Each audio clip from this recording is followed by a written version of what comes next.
enfin, dernière intervenante, Giacomo Bracci, de Mouvement Economia per i cittadini, qui va nous parler de la théorie contemporaine de l'argent. Il va apparemment nous... je pense qu'il va lire à travers cela la situation de la zone de l'euro. Vous avez la parole.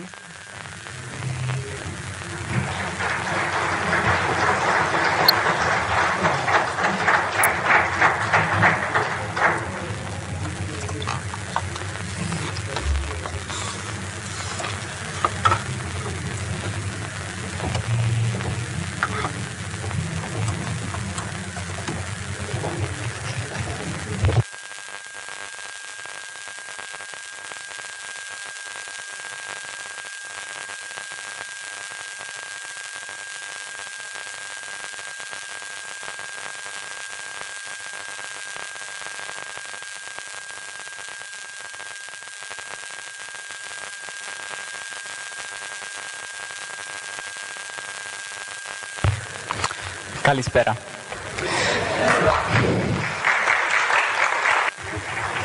Bonsoir en grec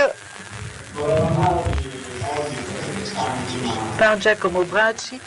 Je sais que vous êtes fatigués, mais nous allons essayer ensemble de voir comment, à travers la dominance de l'argent, comment nous pouvons surmonter le principal problème de nos économies européennes, qui est le chômage. Le chômage, donc, comme Warren Mosler l'a dit, c'est un des économistes très importants. C'est un crime contre l'humanité, le chômage. C'est la raison pour laquelle nous nous retrouvons ici pour dire qu'il n'est pas vrai qu'il n'y a pas d'alternative. Il n'est pas vrai que nous sommes condamnés à un destin commun. Il n'est pas vrai que tout le monde, ça ne suffit pas pour tous, mais le plein emploi est possible pour tous. Ce matin, nous avons entendu dire que à la moitié des années 70, les politiques de Keynes, les politiques où l'État, dans le cadre de l'économie, à sa propre valeur, sont entrés dans un cercle vicieux de crise. Mais cette théorie, pouvons-nous les réadapter? Et si c'est possible, pourquoi nous le faisons-nous? Qu'est-ce qui nous en empêche? Ce que nous proposons, c'est une approche différente de la situation budgétaire, tout à fait différent que ce que les technocrates européens nous ont proposé, nous ont imposé au cours des dernières décennies, en commençant par l'année 2007. C'est un État où la contribution de l'État va en s'amenuisant. Ce qui est constaté, ce qui est mis en avant à travers nos analyses et nos théories, c'est que les nations qui ont une monnaie souveraine ne peuvent jamais faire faillite. Pour ce qui est de la dette fondée sur leur monnaie, cette première constatation rend évident que dans la zone euro, nous pouvons faire faillite, car nous ne sommes pas des nations souveraines. Ni la Grèce, ni l'Italie, ni l'Espagne, ni l'Allemagne émettent leur monnaie. Ils l'utilisent comme si c'était un parfum.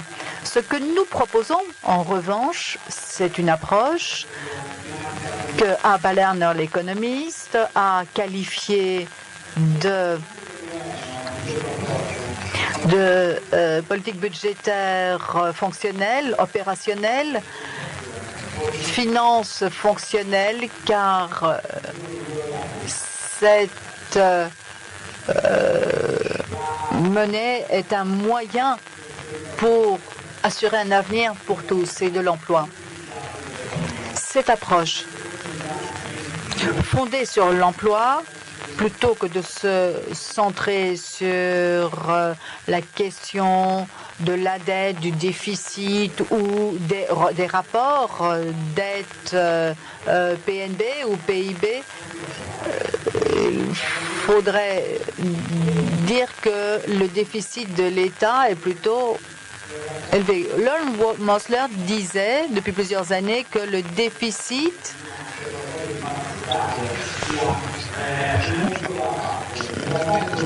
est quelque chose qu'il faudrait détruire. Là, le déficit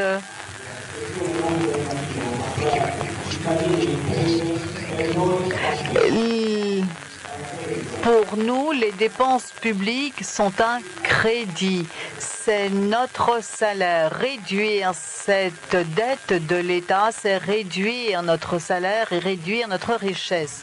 Pourquoi est-ce que donc nous proposons une augmentation maîtrisée des dépenses publiques, mais pour créer des postes d'emploi et pas seulement pour avancer certaines propositions, comme on l'entend dire en Europe, non pas pour soutenir politiquement, mais pour créer de l'emploi.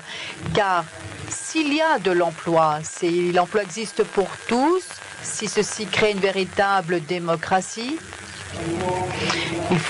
il est certain que sans emploi, il n'y a pas de démocratie.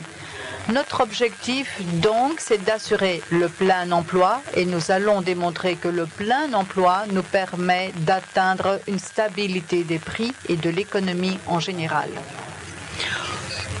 Quel est le rôle de l'État et pourquoi est-il important? Parce que, contrairement à ce qu'on nous dit, les institutions européennes et les différents serviteurs qui sont les gouvernements européens, le rôle de l'État est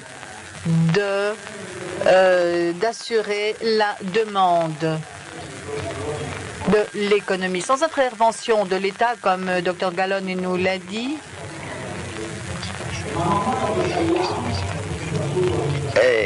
au fur et à mesure que les dépenses publiques se réduisent,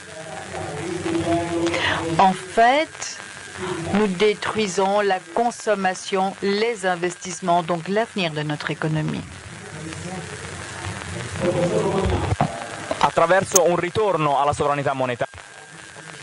À travers un retour donc la souveraineté monétaire, nous proposons des programmes de travail garantis avec un salaire garanti, mais également un emploi garanti.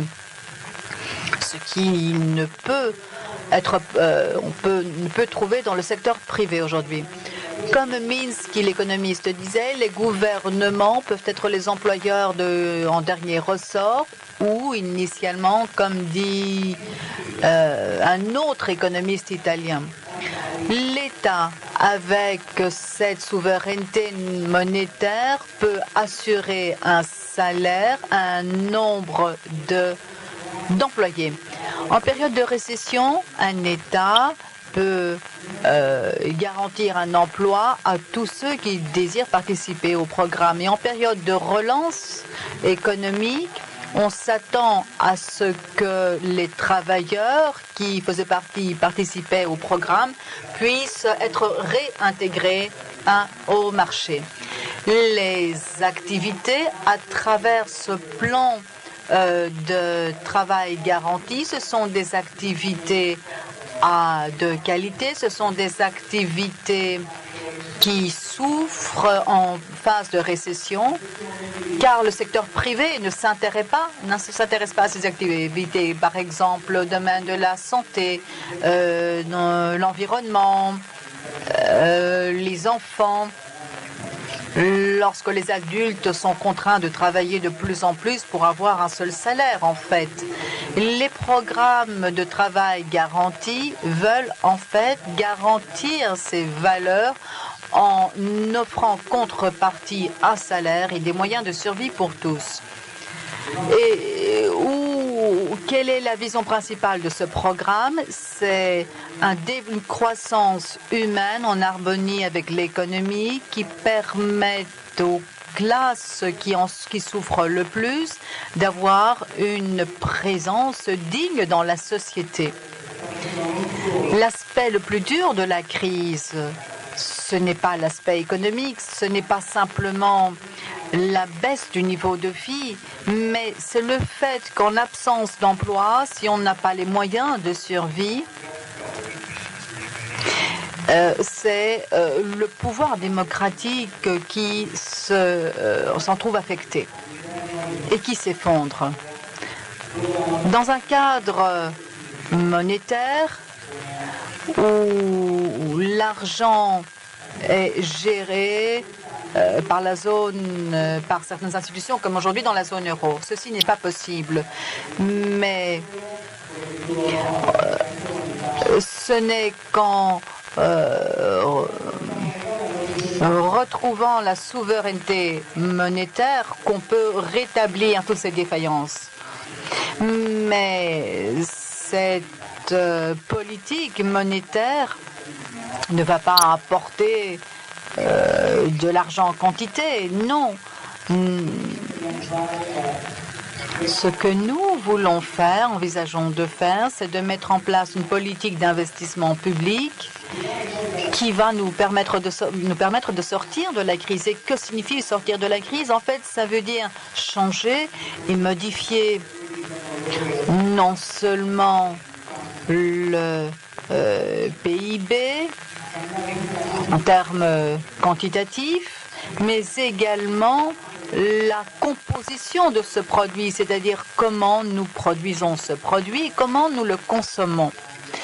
Il est vrai qu'une autre gestion de l'économie a un impact également sur la perception de la consommation qui, avec les finances, ce sont les deux problèmes principaux qui nous conduisent qui sont à la base de cette crise.